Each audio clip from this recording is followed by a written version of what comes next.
everyone, and welcome to my channel. Today we're having a special edition of Coffee Story Time.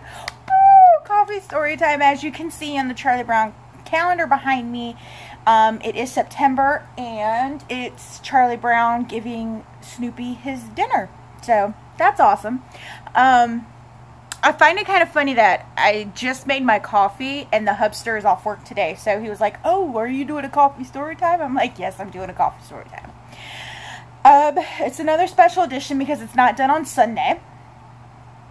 But we still have the same things going on. We got the messy hair in a bun. We got the coffee. We got the sweater. But we got all the other elements there. It's just not Sunday.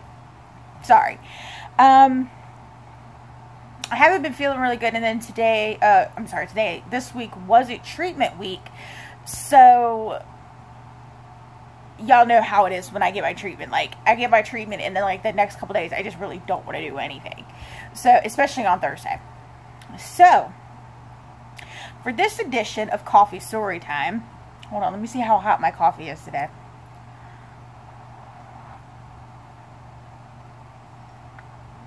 Oh, that's pretty hot. Anywho, so this edition of Coffee Story Time once again has to deal with a doctor's issue. So go ahead, go grab your cup of coffee, and then we'll get started. Oh wait.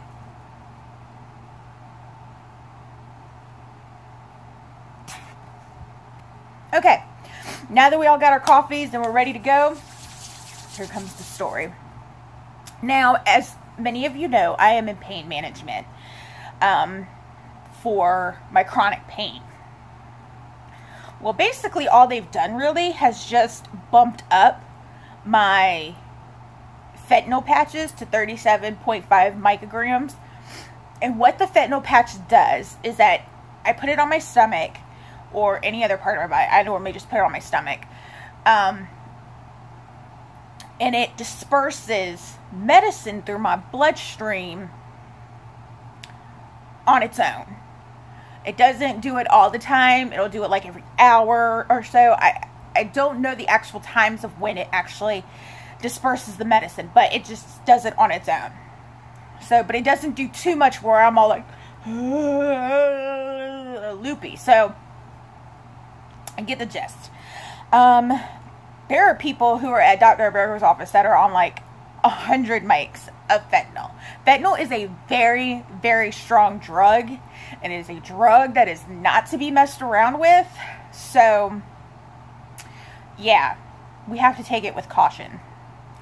So, basically, I used to be on 25 mics. That's what Dr. Berger gave me. Well, pain management, they just kind of upped it up to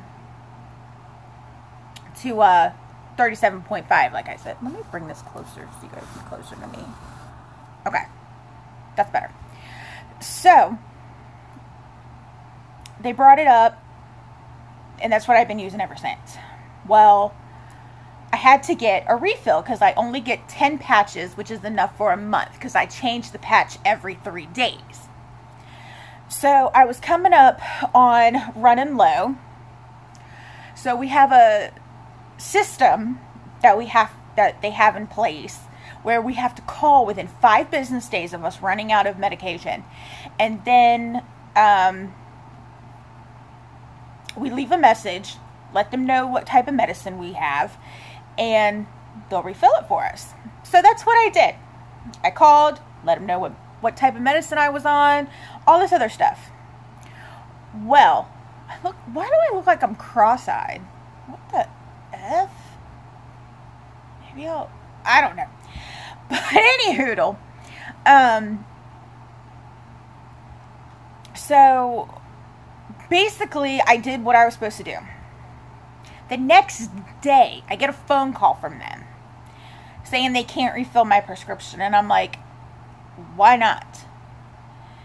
And they said that I had to have a follow-up visit, which at that point I already had one follow-up visit, and I needed to take the group session, which I had already had the group session scheduled for the following week.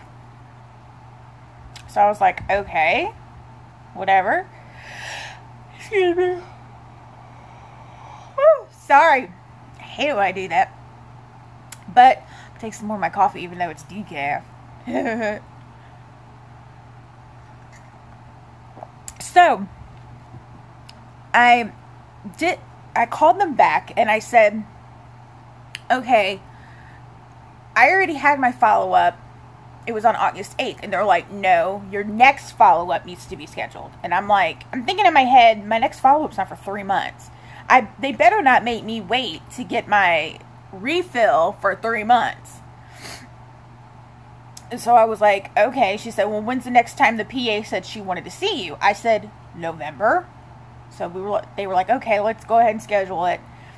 And then they were like, well, we need you to schedule for the group meeting. I said, I've already been scheduled. I just don't know what day it is. She's like, well, I got a class today that you could. I said, I can't make it today. My husband's at work. I don't drive. Because I'm on a no driving order from Dr. Alberco, which I'm still trying to get lifted, but he's still kind of iffy about it. So, like, I can drive to my mom's house because she doesn't live that far from me. That's fine. But for me to drive far distances, it's kind of a risk. I've picked up Madison a couple times, but whatever. I'm not getting on that subject. Back to what I was talking about. So I was like, no, there's no way I can make it up there today. My husband's the one that drives me and he's at work.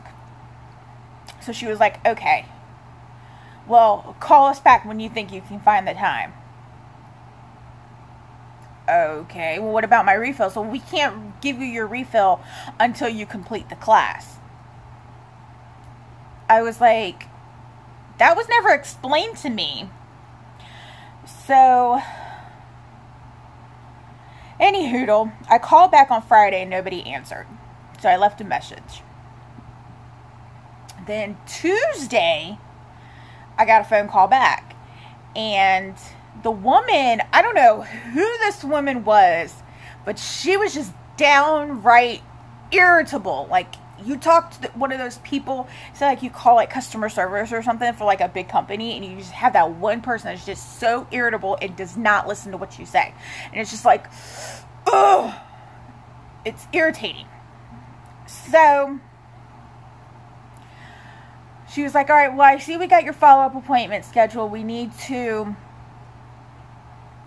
get your group session scheduled. I said, I already had it scheduled. I just need to know the date that I had it scheduled. And they were like, no, you canceled it. I said, I didn't cancel my schedule, my group. She's like, well, I have one on the 8th, which is this Thursday coming up. And I was like, fine, I can come to that because Hubster had off work that day. Little do they know that was the day I had actually originally scheduled my appointment. Because I had it written down somewhere, I just didn't know where I put the piece of paper. I found the piece of paper and I was like, the 8th was the day I had it originally scheduled. Whatever. So, the woman told me that once they were scheduled, I could get my refill the day of the group after I had my group session. So, after the group session, I go over to the front desk and I'm like, hey, I need to pick up my refill. And she's all like, I don't have a refill for you. I'm like, what? And then I had to go into the whole spiel of what happened in the conversation the 2 days prior to me coming there. And then the front desk lady, God bless her soul, she is so nice. She was just like, oh, I want to know who's telling people this, because this isn't the first time that this has happened.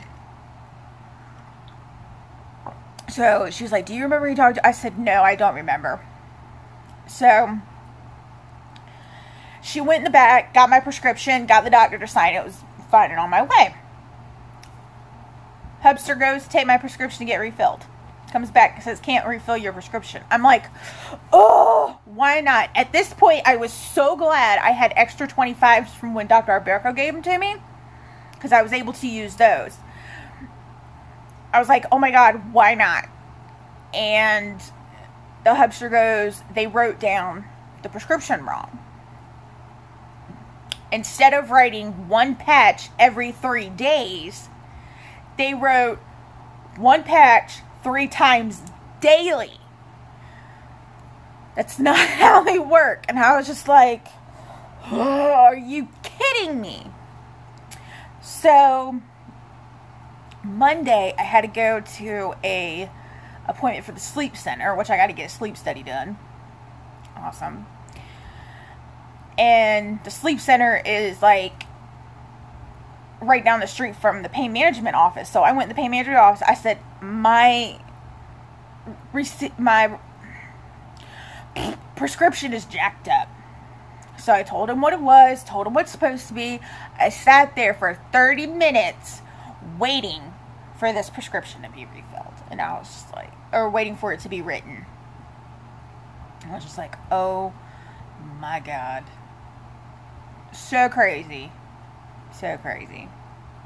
Finally got it done. Finally got it the right way. It's just this pain management thing is just a mess. And then, here's the best part. They called me on Wednesday morning at 8:30. Here I was thinking it was sleep people telling me when my sleep study appointment is. But nope, it was pain management. Every time I go to my pain management appointment, I have to give a urine sample to make sure that I'm not taking any medications that are not listed in my medications list. And if I am taking new medications, I have to let them know. Well, my last one popped positive for Ativan in my urine. And they called me up. Why they waited a month to call me, I have no idea. Because the last time I took my urine test was on August 8th. So why they waited a month, have no idea. But it popped positive for Ativan. So the woman calls me up and she's like, we have an issue with your last drug test. Or with your last urine test. I was like, okay.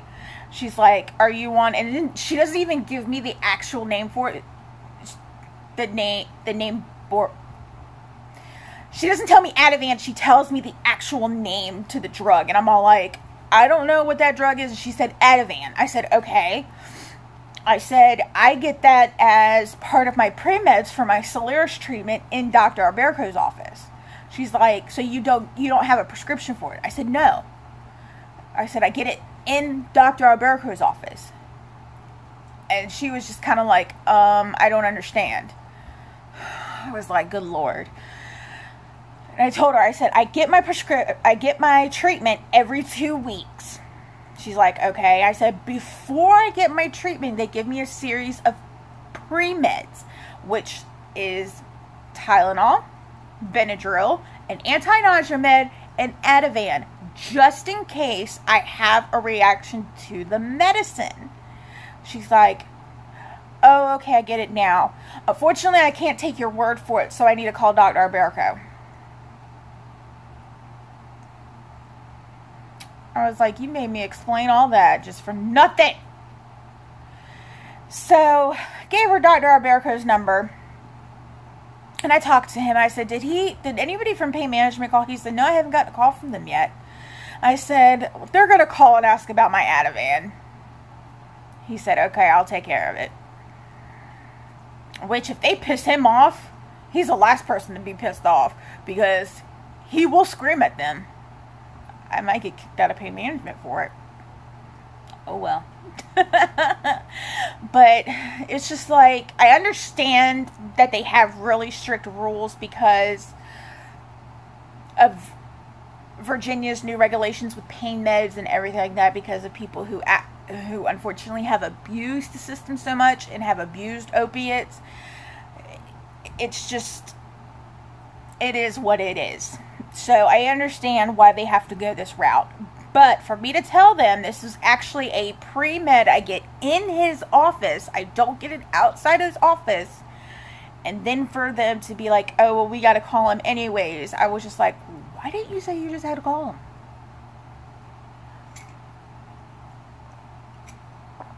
So, that's my story. I kind of feel like my last couple stories have been dealing with doctors. Oh, and here's the best one.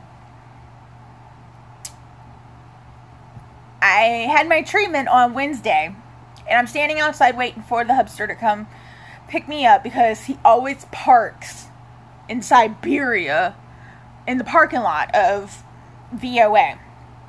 And Dr. Kemp, my gynecologist, comes walking up. And I'm like, what's he doing here? So I called him out and I said, hey, I've been trying to get an appointment with you for the past couple days. He goes, oh, well, I retired. What? He said, yeah, didn't you get a letter? I said, no, my mail sucks at my house. And he goes, yeah, I've officially retired. I said, oh, great. Who am I supposed to go to? He's like, you weren't a cancer patient, were you? I said, no. I said, we did the endometrial ablation. Everything was benign. And he's like, okay. He was like, call Jenny next week and she'll tell you where to go. I'm like, awesome. So then I found out my gynecologist retired. So now I gotta get a new one. And I liked him. He was good. But yeah, I'm starting to think these coffee story times are starting to get a little bit like medical issues off my chest. That's what it seems like to me. I need to get a good coffee story time. But that concludes this edition of Coffee Story Time. Please hit that like and subscribe button. We have fun on this channel. We try to anyways. Excuse me. I am also on Facebook, which is facebook.com/Melissa Leah Gregory.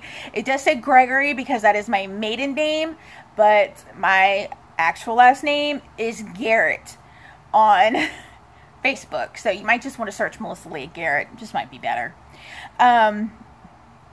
Also, I am on Snapchat as Melissa Leah 1223 and on Instagram as Melissa Leah Garrett. I do not, however, have a Twitter account. So if you happen to see one with my lovely face on it with this lovely smile, report it because it's fake. Anyways, I hope you guys have a great day and I will see you next time.